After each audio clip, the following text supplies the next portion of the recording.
Всем привет! Меня многие в комментариях просили сделать обзор на iBus DX180. Мол, ты его часто хвалишь и приводишь в пример, а полноценного обзора на канале на него нет. А я отвечал, что про него говорить? Он для меня плеер практически без недостатков. И вроде все про него уже сказали.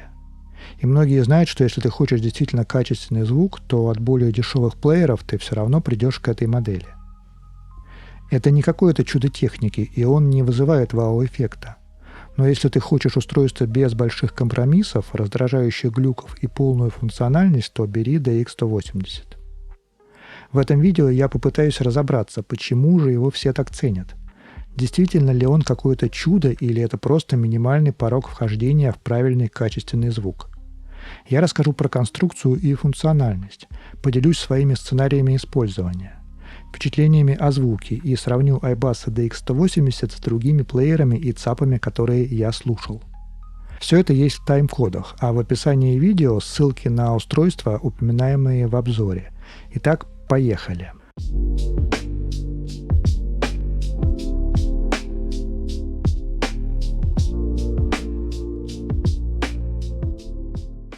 Но сначала минутка информации. Напомню про мои телеграм-каналы. Первый Lost in Soundstage – это как раз про наушники, плееры и ЦАПы. Я пишу туда какие-то короткие мысли, и это происходит чаще, чем у меня выходит видео здесь на YouTube. А второй канал – это про музыку, которую я люблю. Я слушаю много разного, и часто мне хочется поделиться моими пристрастиями и открытиями в этой области. Я понимаю, что музыкальные вкусы у всех сильно отличаются, и пересечений с моей аудиторией здесь, возможно, будет немного. Но, может быть, для кого-то это будет интересно, и кто-то найдет там что-то новое. Все ссылки есть в описании к этому видео и в информации о канале. Подписывайтесь. Итак, iBus DX180. Начнем с внешности и тактильных ощущений. Плеер тяжелый и угловатый, но есть прозрачный чехол, в котором он лежит в руке гораздо удобнее. Тот, что был в комплекте, у меня уже больше года и немного потерял свежесть. Но на AliExpress можно заказать вот такие приятные на ощупь чехлы разных расцветок. Хотя оригинальные мне все-таки больше нравятся. Корпус качественно собранный, с металлическими разъемами, функциональным колесиком регулировки громкости, оно же включение при нажатии, и кнопками play-пауза и следующий предыдущий трек. Одно из важных преимуществ DX180 – то, что задняя крышка крепится на двух винтах. Ее несложно снять, я это пробовал, и при необходимости заменить аккумулятор, который через несколько лет активной эксплуатации может деградировать. Экран качественный, очень яркий, с идеальными углами обзора, без какого-то цветового оттенка, что я часто встречаю на более дешевых плеерах. Самое главное, что определяет функциональность iBus DX180, это то, что это плеер на Android. Это сильно расширяет возможности. Вы не ограничены каким-то одним программным плеером от производителя. Вы можете поставить любой на выбор и настроить его под свои предпочтения. Здесь по умолчанию стоит Mango плеер от iBus, который глубже интегрирован с железом и программной оболочкой. Но мне больше нравится плеер от Hybe, который является неким стандартом на Android. Он стабильно работает с большой библиотекой музыкальных файлов, имеет навигацию по папкам, гибко настраивается и, главное, не портит звук. Поддерживаются все форматы файлов. Я для эксперимента слушал DSD вплоть до DSD 512. Все воспроизводится без проблем. Еще здесь у меня стоит USB Audio Player Pro. Он платный, но его сейчас можно купить через магазин от Huawei. Это редкая по функциональности программа, которая больше даже полезна на обычных телефонах, поскольку она не только может отправлять на внешний ЦАП необработанный поток данных в обход системного микшера Android, что может, например, и Hybe плеер, но она каким-то образом может так работать и с Bluetooth-наушниками. Это очень полезно, поскольку на Android звуковые файлы разного разрешения обычно ресэмплируются в частоту дискретизации 48 кГц, на которой работает системный микшер Android, и дополнительно обрабатываются разными улучшателями, что для аудиофилов, конечно, большое зло. Аналогичной функциональности прямого вывода потока по Bluetooth у других программ я не встречал. Надо отметить, что системного эквалайзера на DX180 нет. Есть встроенный в Mango плеер, да и в других программных плеерах тоже обычно есть свой эквалайзер. Но никто не мешает поставить вам отдельную программу типа Spotic 10 или же Wavelet. Это все здесь работает, причем они глобально влияют на звук во всех музыкальных программах. Для меня самое главное преимущество плеера на Android – это возможность полноценной работы с музыкальными стримингами. Я активно использую Apple Music и Qobuz. До самого недавнего времени Apple Music – это был самый удобный вариант за 180 рублей в месяц получить действительно огромный каталог музыки в high-res качестве. Сейчас оплату через мобильных операторов прикрыли, но есть варианты со сменой региона. Qobuz же сейчас можно оплачивать через Авито или добавиться кому-то в семейную группу. Это все, конечно, становится сложнее и дороже, но эти сервисы того стоят. Qobuz в целом очень интересный сервис. Во-первых, он по-другому звучит, в отличие от Apple Music. Звук ощущается заметно ярче, но при этом остается чистота и детальность. Субъективно выше детализация, как будто файлы DSD слушаешь. У Qobuz нет автоматической волны с рекомендациями, зато очень интересные и регулярные подборки лучших альбомов. Там меньше попсы, больше альтернативной музыки, джаза и классики. Еще в Qobuz нет надоедливых предупреждений о том, что вы слушаете одновременно на нескольких устройствах. Более того, там есть синхронизация того, что вы слушаете, и даже можно управлять воспроизведением на другом устройстве. И еще его можно слушать через сторонние программы. Еще один из сценариев использования плеера для меня, как ни странно, интернет-радио. Есть радиостанции, которые вещают в lossless формате, хотя их немного. Я люблю радио Paradise, у них флаг-поток 864 килобита в секунду весьма неплохо звучит. Там близкая мне по духу музыка, без попсы, плейлист подбирается живыми людьми, а не алгоритмом. Я узнал оттуда много интересных музыкантов, мимо которых я в свое время прошел, и потом добавил их уже в избранное на стримингах. Но пока все эти вещи, о которых я рассказывал, есть и в каждом смартфоне. А чем же отличается от него iBasso DX180? Тут не так уж много уникальных настроек, связанных, собственно, со звуком. Это, во-первых, выбор гейна, высокий или низкий уровень усиления на выходах для наушников. И это переключение режимов выходов, которые могут пригодиться, если вы используете плеер как источник сигнала в составе какой-то аудиосистемы. Далее выбор одного из 5 режимов низкочастотного фильтра. Этот фильтр удаляет мусор, который появляется после преобразования цифрового сигнала в аналоговый. Обычно это гармоники в ультравысоком диапазоне и прочие артефакты. Это все можно делать по разным алгоритмам. Они по-разному влияют на фазу и задержку и, как следствие, на субъективное восприятие детальности или мягкости звука. И здесь эта смена режима действительно заметна. Я явно слышу, что на некоторых звук становится воздушнее, а на других теплее. Я остановился на первом варианте Fast Roll Off. Следующая опция – режим работы FIR-фильтра. Она управляет тем, как плеер использует свои 4 чипа CS43131. Это либо стандартный режим работы фильтра, либо режим 2X, в котором задействуются дополнительные вычислительные мощности ЦАПа для параллельной обработки. Это помогает снизить уровень шума и улучшить точность формирования звуковой сцены. 2X FIR обычно делает звук более детальным и собранным, а Normal звучит более мягко. Возможно, 2X режим может увеличить расход заряда аккумулятора, но я не проверял. Дальше в настройках ограничение громкости, чтобы случайно не выкрутить громкость на слишком высокий уровень. Полезно его установить, если у вас нет слишком тугих высокоумных наушников, которые требуют максимальной мощности. Следующий пункт – это выбор, будет ли у вас работать колесико громкости, когда экран выключить. Удобно, чтобы случайно не менялась громкость, когда у вас плеер в кармане, например. И последнее – Car Mode – это для использования в автомобиле. Плеер будет включаться, когда вы включаете зажигание. В общем, настроек, связанных со звуком, здесь гораздо меньше, чем даже на самом бюджетном плеере от FiiO.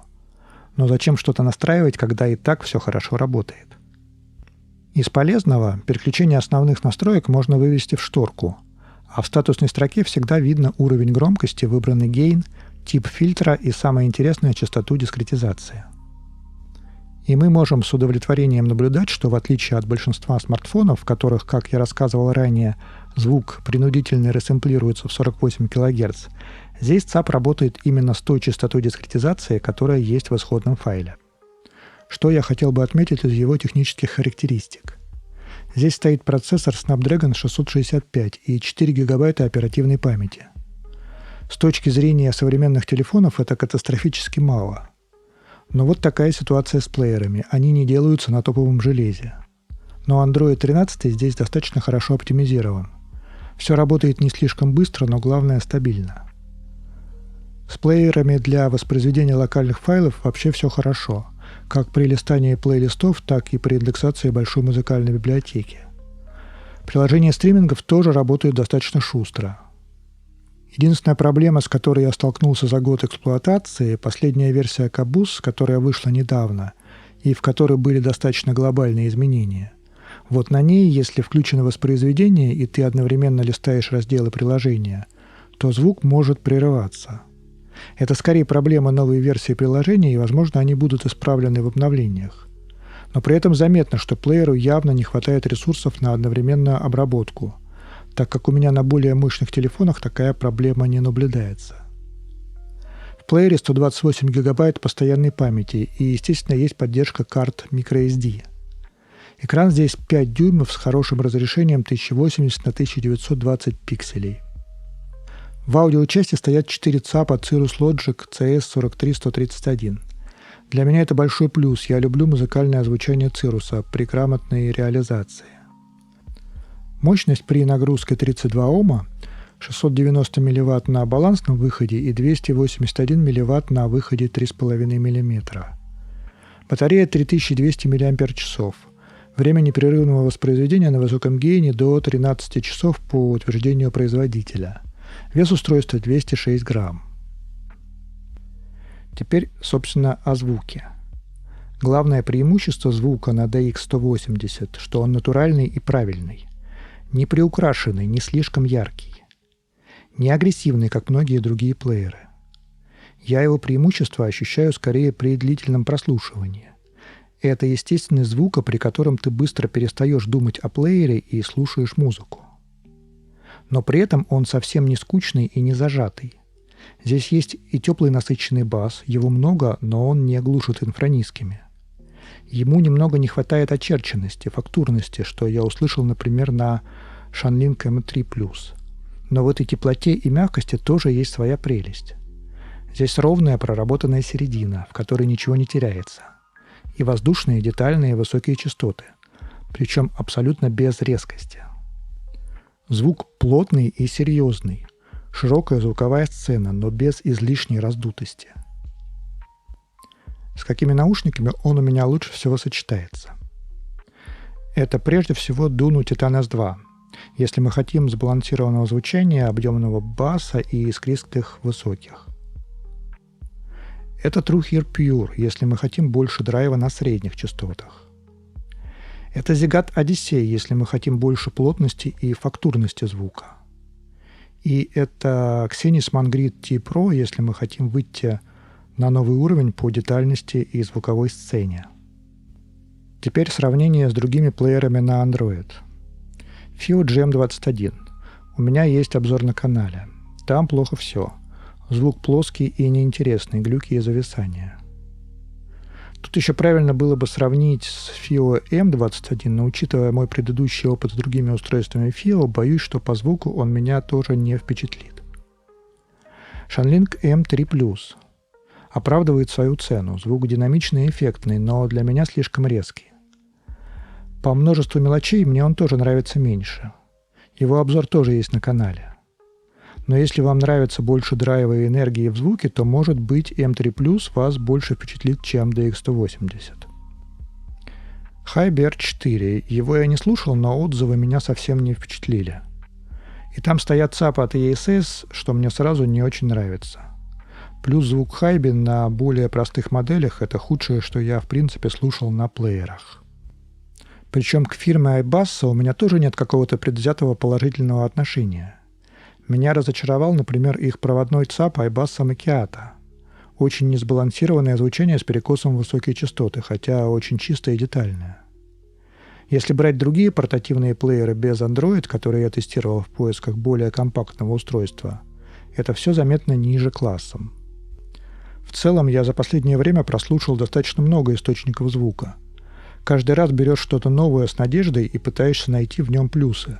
Сравниваешь их друг с другом и чувствуешь, здесь одно не так, а здесь другое. Здесь просто скучный звук, а здесь он яркий, но что-то выпирает и раздражает. Из плееров мне в принципе не понравилось ничего из FiiO, Hybrid, Impotec в диапазоне до $300. Может быть Shanling, но тоже с оговорками. Вот по проводным и Bluetooth ЦАПам есть варианты очень интересные по звуку. Но там компромиссы либо по функциональности, либо проблемы с какими-то программными глюками. По сути, ты выбираешь, в каком устройстве меньше недостатков. И вот после всего этого включаешь iBass DX180, и как будто я вернулся домой. Это мой звук, и я уже даже не хочу анализировать, я просто слушаю музыку, погружаюсь в нее и не хочу, чтобы она останавливалась.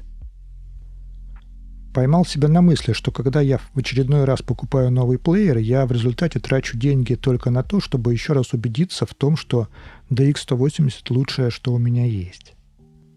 Еще отмечу, что я не слушал плееры с стоимостью сильно дороже этой модели. Наверняка там могут быть достойные варианты, но у меня есть предчувствие, что может случиться то, что я заметил, например, на наушниках более дорогого сегмента. Они могут сразу вызывать вау-эффект, но утомлять при длительном прослушивании. И потом опять возвращаешься на любимые среднебюджетные модели, которые тебе просто комфортнее слушать. Поэтому еще раз хочу сказать, не тратьте время и деньги на что-то другое. Сразу покупайте DX180 и живите счастливо. Но с другой стороны, если вы не пройдете через этот путь выбора, если вам не с чем будет сравнивать, как вы поймете, что у вас в руках настоящий бриллиант, а не просто обычный плеер. На этом, пожалуй, все. Не забывайте подписываться, особенно на телеграм-каналы. Ставьте лайки и пишите в комментариях свое мнение. Я абсолютно все читаю и стараюсь отвечать. Всем пока.